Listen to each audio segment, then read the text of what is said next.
Tuhan sertamu dan sertamu juga.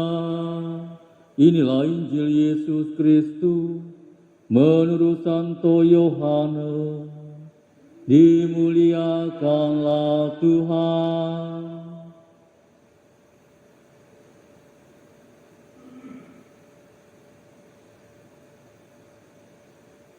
Sekali peristiwa, Yohanes berdiri di tempat ia membaptis orang di Sungai Yordan bersama dengan 2 orang muridnya. Ketika melihat Yesus lewat, Yohanes berkata, "Lihatlah anak domba Allah." Mendengar apa yang dikatakan Yohanes, kedua murid itu pergi mengikuti Yesus. Tetapi Yesus menoleh ke belakang, melihat bahwa mereka mengikuti dia. Yesus lalu berkata kepada mereka, "Apakah yang kamu cari?" Kata mereka kepadanya, "Rabi," artinya guru, "di manakah engkau tinggal?" Yesus berkata kepada mereka, "Marilah dan kamu akan melihatnya." Mereka pun datang dan melihat di mana Yesus tinggal, dan hari itu mereka tinggal bersama-sama dengan dia. Waktu itu kira-kira pukul 4.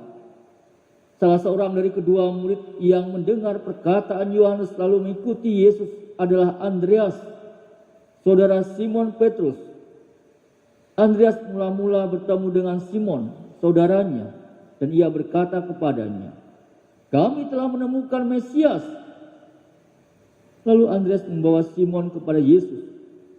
Yesus memandang dia dan berkata, "Engkau Simon, anak Yohanes, engkau akan dinamakan Kefas," artinya Petrus.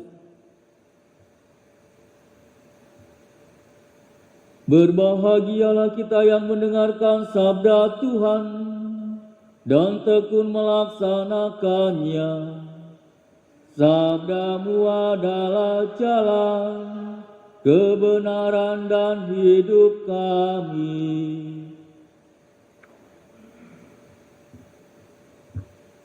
Para suster, frater, Bapak, Ibu, dan saudaraku yang terkasih, hari ini kita memasuki minggu biasa yang kedua. Dalam minggu biasa yang kedua ini, kita merenungkan di mana hidup manusia terdiri dari berbagai macam rangkaian pilihan. Mulai dari bangun tidur sampai kembali ke peraduan. Manusia selalu akan melakukan pilihan. Pilihan untuk segera bangun atau melihat atau membetulkan selimut, mau langsung mandi ataupun langsung sarapan, mau berangkat kerja atau duduk bermalas-malasan di rumah. Di dunia yang modern ini tentunya menawarkan demikian banyak hal yang memaksa orang untuk semakin pandai untuk memilih. Bila tidak pandai memilih, hidupnya akan semakin berat dan bahkan juga bisa melelahkan. Maka tentunya supaya telinga, mata, dan organ tubuh ini tetap awet dan orang yang bertahan hidup mau tidak mau, orang harus melakukan pilihan dan juga seleksi secara tepat, secara akurat, bahkan bijaksana. Para suster, frater, Bapak, Ibu, dan saudaraku yang terkasih, Injil hari ini mau menceritakan pula kepada kita tentang sebuah pilihan yang diambil oleh para murid Yesus untuk memilih dia, yaitu sebagai Rabi, sebagai penyelamat, dan juga Kristus sendiri.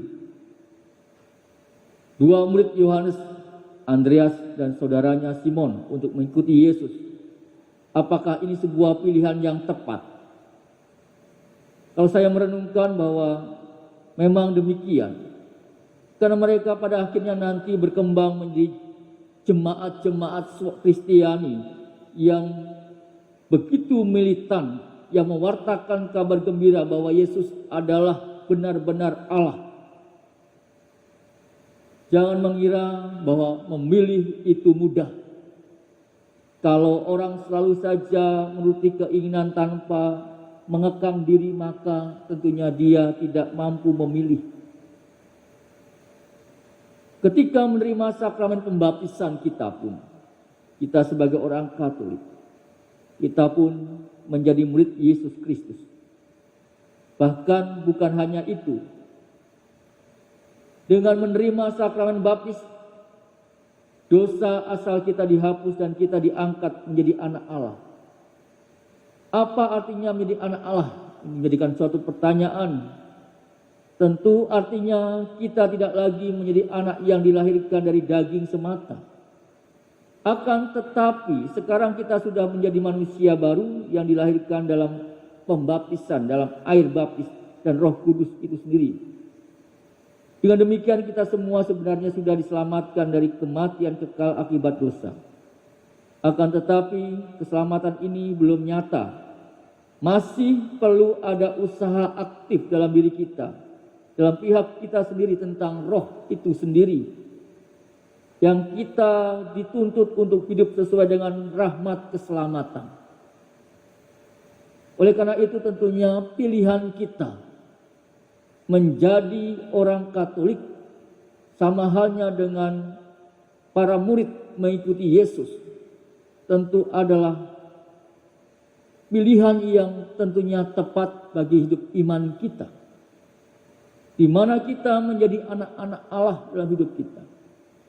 Dan kita pun tentunya mempunyai suatu tanggung jawab dalam pilihan hidup kita, yaitu bagaimana kita pun mewartakan cinta kasih Tuhan dalam hidup kita. Saudaraku yang terkasih, saat ini di tempat kita di Kalimantan Selatan, tentunya kita tahu sedang mengalami bencana banjir. Tentu kita juga memilih untuk mau terlibat dalam hidup kita, membantu saudara-saudara kita yang sedang mengalami bencana banjir itu sendiri. Gereja tentunya ingin membuka kepada setiap orang yang mau menolong dan membantu.